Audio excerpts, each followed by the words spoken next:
Halo teman-teman, di video ini kita akan belajar cara memanggang sourdough.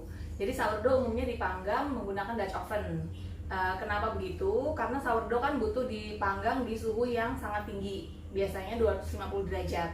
Nah, karena suhunya yang tinggi ini, kalau tidak menggunakan Dutch oven, maka kerasnya ini, yang bagian luar, akan mengeras terlebih dahulu sebelum dia sempat punya kesempatan untuk mengembang, untuk expand. Makanya perlu ada Dutch oven biasanya. Nah, Dutch oven itu dia untuk memperangkap uap air. Kan ini rotinya hidrasi tinggi, banyak airnya. Jadi air yang dalamnya juga menguap, terperangkap oleh Dutch oven sehingga permukaan rotinya tidak mengeras terlebih dahulu. Nah, di video ini kita akan belajar cara-cara memanggang. Ada dua cara tanpa menggunakan Dutch oven. Nanti di terakhir kita juga akan belajar dengan cara umum, yaitu dengan menggunakan Dutch oven. Nah, sekarang kita bahas dulu cara memanggang tanpa menggunakan Dutch oven. Seperti yang kalian lihat, oven saya kecil banget. Ini 21/22 liter. Jadi kalau ada cara kata orang, ganti aja Dutch ovennya pakai tutup atau pakai panci yang nggak ada plastiknya. Itu pun nggak muat di oven saya gitu. Jadi saya menggunakan cara yang lain. Kalau toh pakai tutup di balik, bawahnya itu nggak terlalu rekat posisinya, nggak presisi, jadi banyak uap yang keluar. Jadi menggunakan panci atau tutup di oven saya tidak bisa dipraktekkan. Sebelum kita memulai melihat berbagai cara memanggang sourdough, ada dua hal yang patut diingat. Semua barang yang akan digunakan untuk memanggang dalam oven harus dipanaskan terlebih dahulu. Jadi panasnya udah harus sama dengan panas oven. Kalau tidak, nanti dia akan menurunkan suhu oven dengan drastis dan akhirnya nggak ada oven spring. Kalau oven yang besar, yang powerful, itu memang lebih cukup tolerir ya, kalian masukin yang nggak terlalu panas, dia nggak masalah. Tapi kalau oven kecil, otam, itu sangat berpengaruh sekali kalau kita memasukkan sesuatu yang belum dipanaskan. Yang kedua, suhu minimal untuk memanggang sourdough adalah 230. 230 itu suhu internal ya, bukan suhu dial. Jadi punya saya pun ini suhu dialnya sampai 250 maksimal. Tapi kalau saya ukur di dalamnya itu paling mentok 240 in a good day. Kalau lagi kadang-kadang suka males lah gitu, dia paling nyampe 230, tapi masih bisa. Jadi minimalnya 230 suhu internal. Nah, si oven spring ini terjadi di 20 menit pertama. Jadi kalian bisa perhatikan baik-baik kalau nggak pakai Dutch oven apa yang terjadi. Oh iya, sebenarnya si sobekan ini itu bisa kelihatan dia akan sukses atau tidak di 5-7 menit pertama. Jadi kalian perhatikan, kalau misalnya di 5 menit pertama itu permukaannya sudah mengeras, di sini nih di sayatannya sudah mengeras, terus tidak ada kelihatan tanda-tanda ada sobekan, kalian keluarin aja, nanti aku kasih videonya, keluarin rotinya. Makanya saya selalu pakai ini.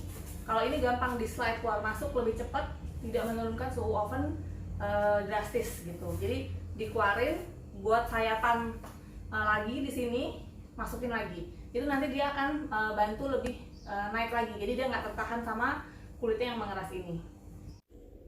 Ini adalah contoh adonan yang setelah 5 menit sampai 8 menit tidak ada tanda-tanda akan merekah kembali karena di potongannya itu udah mengeras, udah kering semua.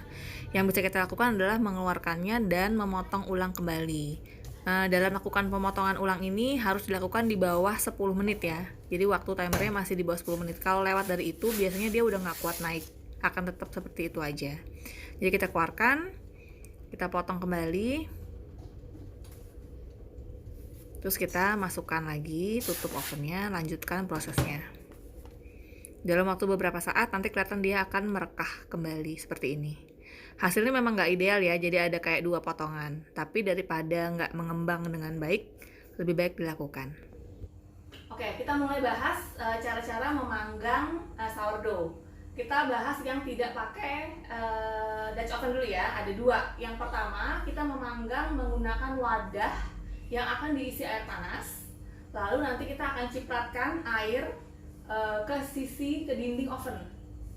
Jadi kita masukin adonannya, kita kasih air panas, cipratin air panas sipatin air ke dinding oven, terus kita tutup, kita tunggu 20 detik, kita buka lagi, kita tambahin air lagi, tutup. Itu cukup untuk menghasilkan uap di oven yang kecil seperti ini.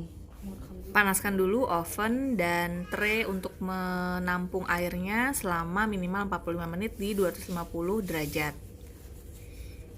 Lalu masukkan adonan yang sudah diskor ya ke dalam oven.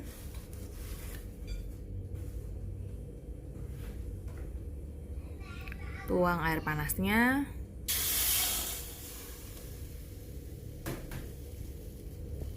Lalu cipratkan air ke dinding kanan kiri oven. Kita tutup, hitung sampai 20. Kemudian lakukan hal yang sama, yaitu menciprat air ke dinding oven yang kiri dan kanan.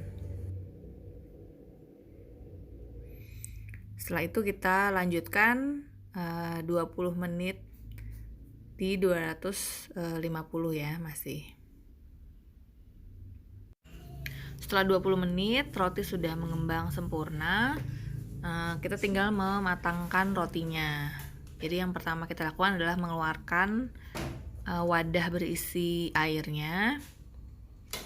Lalu yang kedua, yang kedua bisa dilakukan kalau di oven saya ini tray bawahnya itu nempel banget sama filamennya. Kalau saya biarkan saja di suhu yang panas, bawah rotinya itu nanti gosong, ada bagian-bagian yang gosong. Jadi kalau di oven yang tray bawahnya deket banget sama filamen bawahnya, mendingan rotinya dikeluarin, terus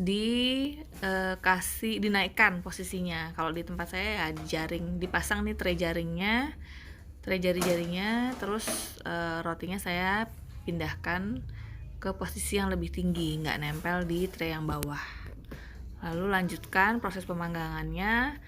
Suhunya diubah ke 230 kalau mau kerasnya lebih tebal, atau ke 210 kalau mau tidak terlalu tebal, selama 20 menit.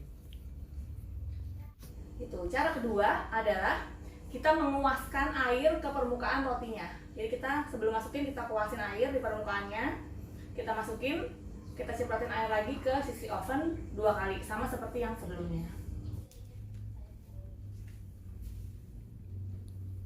Jadi kita keluarkan roti dari baneton.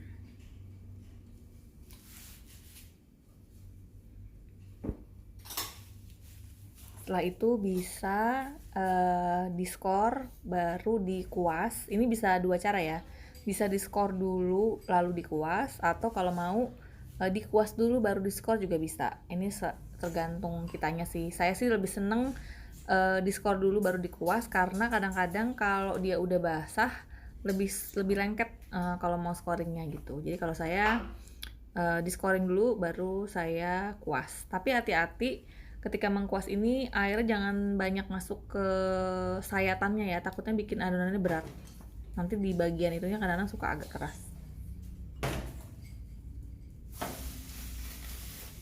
Masukin ke oven yang sudah dipanaskan di 250 derajat, cipratkan ke dinding-dindingnya, tutup, kita tunggu 20 menit, cipratin lagi.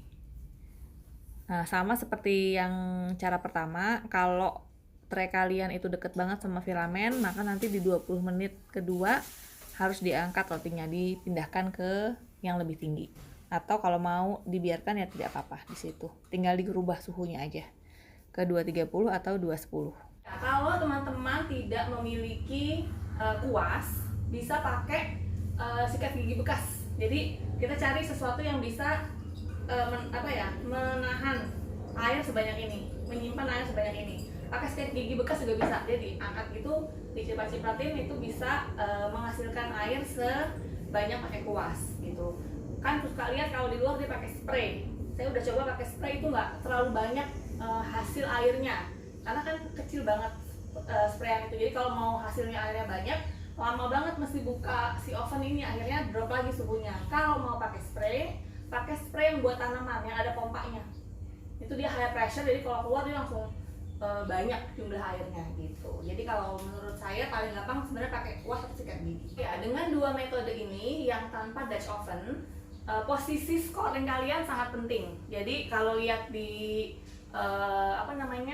sourdough yang pakai Dutch oven dan oven besar kadang-kadang suka ada sayatannya di atas scoringnya. Kalau tidak pakai Dutch oven dan filamen panasnya itu deket banget kayak punya saya ini, di atas ke bawah, jangan scoring di atas karena dia akan pasti keras duluan mau diapain juga. Jadi mending di samping itu dia akan cukup tertutupi supaya dia tidak cepat mengeras. Cara ketiga dan yang umum dilakukan adalah dengan menggunakan Dutch oven. Sama seperti sebelum-sebelumnya, pakai Dutch oven pun harus menambahkan air. Jadi si air ini akan membantu oven spring terjadi gitu. Jadi kalau saya udah coba dengan dan tanpa air menggunakan Dutch oven, lebih pasti berhasil yang dengan menambahkan air. Scoring rotinya, kalau kalian merasa kurang dalam atau kurang miring, bisa diulang ya ini skornya, jangan ragu-ragu untuk memastikan supaya dapat airnya dan dia bisa mengembang dengan baik. Lalu kita keluarkan Dutch oven. Dutch ovennya tentunya sudah dipanaskan beserta ovennya ya, di 250 derajat minimal 45 menit, tergantung kekuatan ovennya.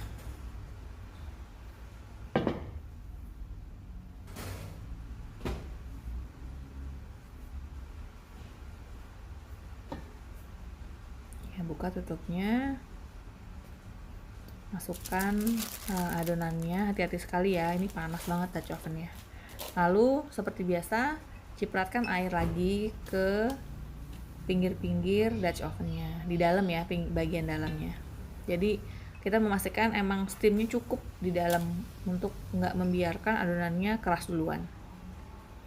Lalu kita tutup Dutch ovennya, pastikan rapat, baru kita masukkan kembali.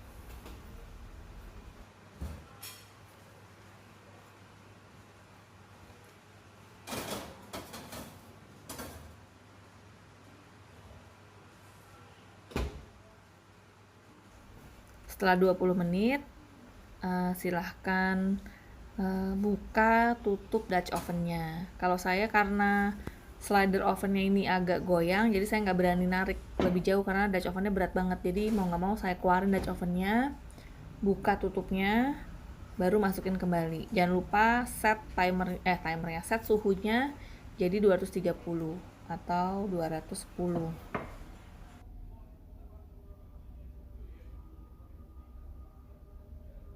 Kita masukkan kembali ke oven dengan tutup tanpa tutup. Kita lanjutkan 20 menit. Perlu diingat kalau menggunakan oven kecil seperti ini tenaganya memang agak kurang, udah drop suhunya lebih cepat, terus dia juga mungkin tidak stabil dan tidak sepowerful oven-oven besar. Jadi proofing time rotinya harus pas. Kalau pakai oven besar dan pakai Dutch oven itu mau pas sama mau over sedikit nggak masalah, mau under sedikit nggak masalah. Tapi kalau pakai oven kecil gini, over sedikit itu jadinya kayak gini. Dia nggak ada tenaga lagi buat merekah bagus, jadi kayak tarik-tarikan gitu. Jadi bentuknya nggak cantik, cuman dalamnya tetap bagus. Hanya tampilan luarnya kurang indah gitu. Jadi kalau pakai oven kecil memang tantangannya lebih banyak, tapi bukan berarti nggak bisa bikin roti sourdough.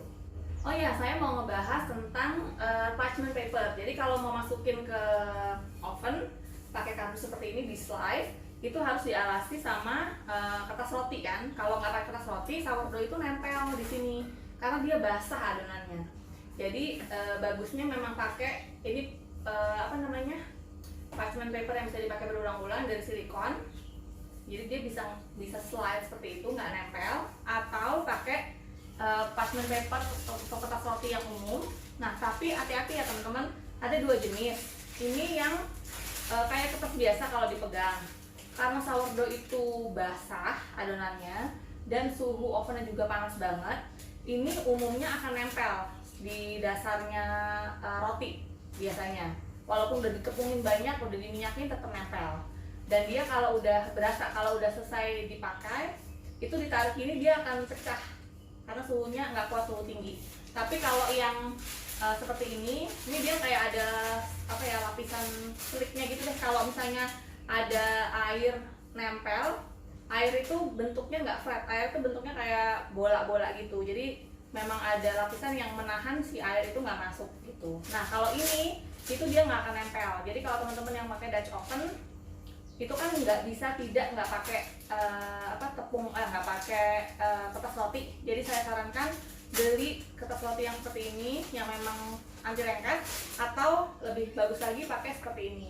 Ini kan bisa dipotong sesuai bentuknya. Kalau kalian pakai Dutch oven bisa dibikin jadi kayak dough sling, jadi dipotong sesuai adonan, ada pegangannya, jadi kalian bisa turunkan ke Dutch oven. Jadi Dutch ovennya kalian nggak perlu bersentuhan sama Dutch ovennya yang panas banget gitu. Ya, jadi perhatikan jenis kertas rotinya ya, gitu. Oke, yang terakhir adalah memanggang di otang. Nah, memanggang di otang ini cuma bisa pakai cara yang kedua, yang pakai kuas. Ya, itu pun kalian hanya perlu menguas permukaan roti, terus masukin rotinya. Traynya ada di paling bawah, di rak yang paling bawah. Setelah 20 menit kalian tidak perlu melakukan apa-apa, lanjutkan aja prosesnya gitu. Jadi kalau di otang tidak perlu mencipratkan air ke dinding oven karena malah bikin drop suhunya.